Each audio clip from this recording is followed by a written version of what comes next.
Allah's name we begin with, the most merciful and the most gracious, the first that has no beginning.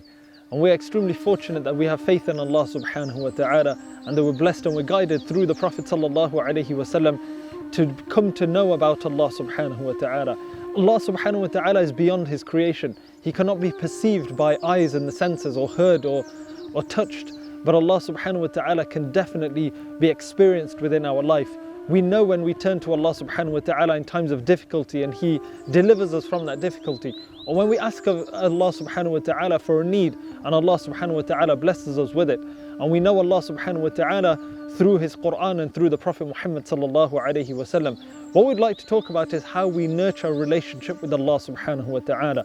Allah subhanahu wa ta'ala sends us into this world in a state of innocence as children. And Allah subhanahu wa ta'ala then opens up our intellects to understand this beautiful world that He has created. We see the marvel around us and we see the marvel in us. And all of this indicates back to a creator that has created everything with design, with a plan and with a purpose. There is a wisdom in everything that Allah subhanahu wa ta'ala has created. And so a servant of Allah subhanahu wa ta'ala should wish to nurture a relationship of love with their creator, the one who has provided everything and that provides everything that we live by in this world, the air that we breathe, the water that we drink and the food that we eat. And so Allah subhanahu wa ta'ala tells us in the Quran about His beautiful attributes, that Allah subhanahu wa ta'ala is the merciful and Allah subhanahu wa ta'ala is the compassionate. And this is what we begin the Quran with.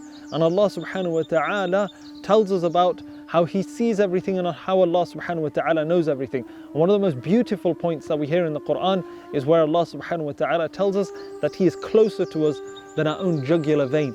Allah subhanahu wa ta'ala is extremely close to us. And how Allah subhanahu wa ta'ala tells us in the Quran that tell my slave that for verily I am close, and so he should ask of me whatever he wishes to ask for.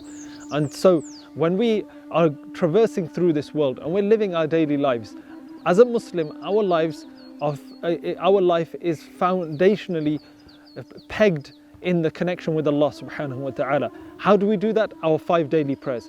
How do we do that? In our relationship with others. Allah subhanahu wa ta'ala can be found in every moment. The Prophet sallallahu alaihi wasallam said, how strange is the affair of the believer. In other words, how amazing is it that if he is afflicted by something and he is patient, he is rewarded. In other words, he pleases Allah subhanahu wa ta'ala.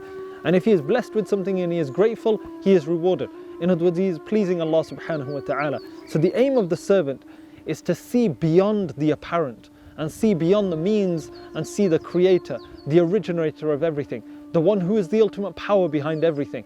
And in every moment that we live and in every moment that we pass through, we have an opportunity to find Allah subhanahu wa ta'ala in that moment. When you get angry and you are patient, you have found Allah subhanahu wa ta'ala and you have pleased Allah subhanahu wa ta'ala. When you're blessed with something and you use that blessing in a manner which pleases Allah, you spend that wealth on the poor, you spend that wealth on your family, you spend that wealth on that which is beneficial, you are pleasing Allah subhanahu wa ta'ala. And so the servant needs to seek out Allah subhanahu wa ta'ala. We have opportunities every day to find Allah subhanahu wa ta'ala. Allah subhanahu wa ta'ala gives an opportunity in the work that we do, the colleagues that we work with, supporting them, helping them, fulfilling our work to the best of our abilities is a means of pleasing Allah subhanahu wa ta'ala. And one of the secrets of finding Allah subhanahu wa ta'ala is in the intentions that we have. And when we have an intention in every act to please Allah subhanahu wa ta'ala, whether it's the work that you're doing, whether it's the chores that you're doing at home, make your intention Allah subhanahu wa ta'ala. Make the intention behind your relationships Allah subhanahu wa ta'ala, and that overcomes any difficulties. When you come through any difficulties, you remember why you're doing it. If you find people that don't appreciate, or you find people that people that lack any kind of generosity towards you, despite all of the good that you do to them, then remember that you weren't doing it for them in the first place. The intention is always Allah subhanahu wa ta'ala. And so a slave comes from Allah subhanahu wa ta'ala, and a slave will return back to Allah subhanahu wa ta'ala. So a servant, in every act that they do, they need to think that how will this act that I am doing be presented before my Lord? And if this act is not worthy of doing, then how will I answer my Lord on the Day of Judgment when I stand before Him? That beautiful meeting. We want to meet Allah subhanahu wa ta'ala, and He is pleased with us.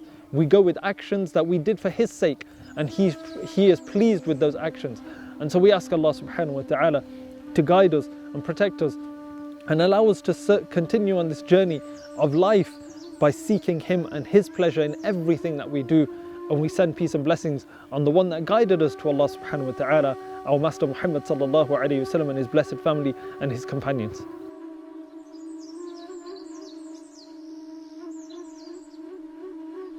Jazakumullah khair for watching another episode of Ramadan Reflections. Please like, share and subscribe using the social media links below, and please pass it on to others and continue the Sadaqatul Jariyah.